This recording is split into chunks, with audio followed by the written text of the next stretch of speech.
आज की खबर यह है कि अमेरिकी संसद एक ऐसा कानून पास कर रहा है जिसमें रूस से तेल खरीदने वाले देशों पर 500% टैरिफ लगाया जाएगा। भारत रूस का बड़ा कस्टमर है। रूस और अमेरिका दोनों ताकतवर देश हैं।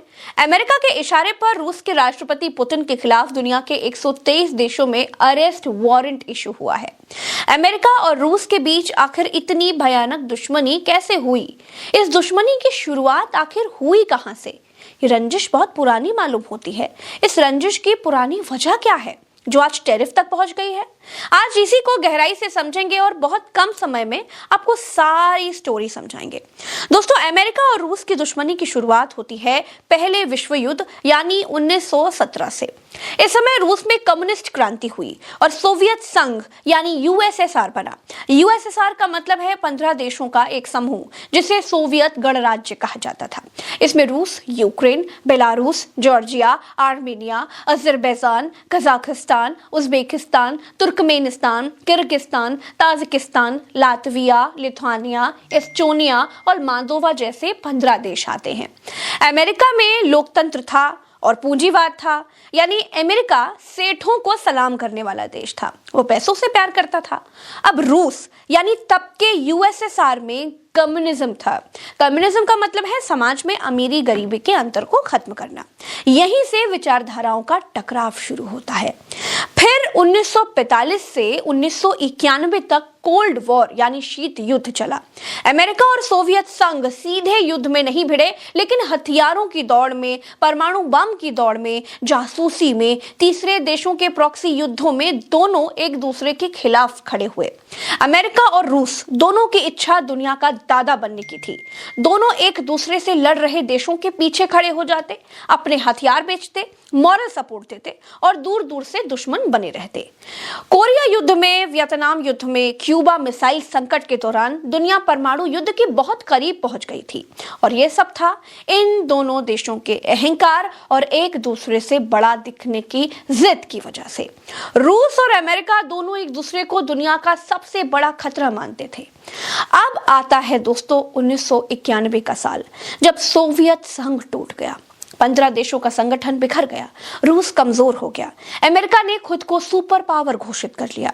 कुछ समय तक सब ठीक चला, लेकिन जल्द ही नाटो यानी यूरोप के कई देश मिलकर एक ऐसी सेना बना रहे थे जिसके सदस्य देशों पर कोई भी अगर संकट आए तो सभी देशों की सेनाएं उस देश को बचाने के लिए पहुंच जाएं। नाटो धीरे धीरे अमेरिका रूस की सीमा से लगे देशों को नाटो का सदस्य बनाने लगा। रूस को लगा भाई ये सब मिलकर तो कभी भी कोई भी आरोप लगाकर रूस पर हमला बोल देंगे।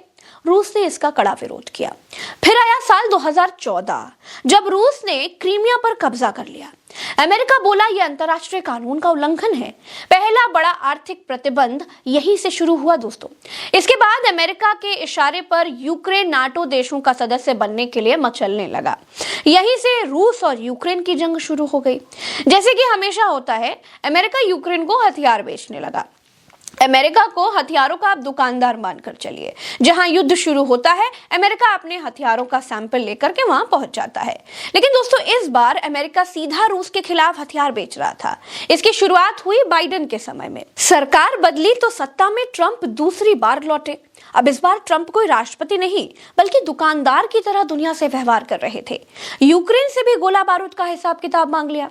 अब यूक्रेन ट्रंप को कुछ बहुत तो दे नहीं सकता था, इसीलिए ट्रंप ने युद्ध रोकने की बात कह दी और पूरी दुनिया के देशों से पुतिन के साथ कोई व्यापार ना करने की उन्हें हिदायत भी दे डाली। रूस के दोस्तों को अपना दुश्मन घोषित कर दिया। वेनेजुएला के राष्ट्रपति को गिरफ्तार करके दुनिया का सबसे बड़ा तेल भंडार अघोषित तौर पर कब्जा कर लिया। अब ट्रंप का कहना है कि दुनिया रूस से तेल ना खरीदे। रूस सस्ता तेल बेच रहा था। भारत भी रूस से सस्ता तेल खरीदकर अपने नागरिकों को महंगे दाम पर चिपका रहा था। इस बीच ट्रंप ने अपना हुक्म न मानने की सजा भारत को 50% टैरिफ लगा करके दी। फिर अब फाइनली अपनी संसद में ये नियम पास करवा रहा है जिसमें रूस से तेल खरीदने वालों पर अमेरिका 500% टैरिफ लगाएगा। तो अगर एक लाइन में हम इसको समझें दोस्तों, तो अमेरिका और रूस दोस्त नहीं हैं, बल्कि दो ऐसे ताकतवर खिलाड़ी हैं जो दुनिया पर अपना असर बनाए रखना चाहते हैं। और यही टकराव की जड़ भी है। मुझे लगता है कि बहुत कम समय में आपको अमेरिका और रूस की पुरानी और नई दुश्मनी के बारे में अच्छे से समझ में आ गया हो।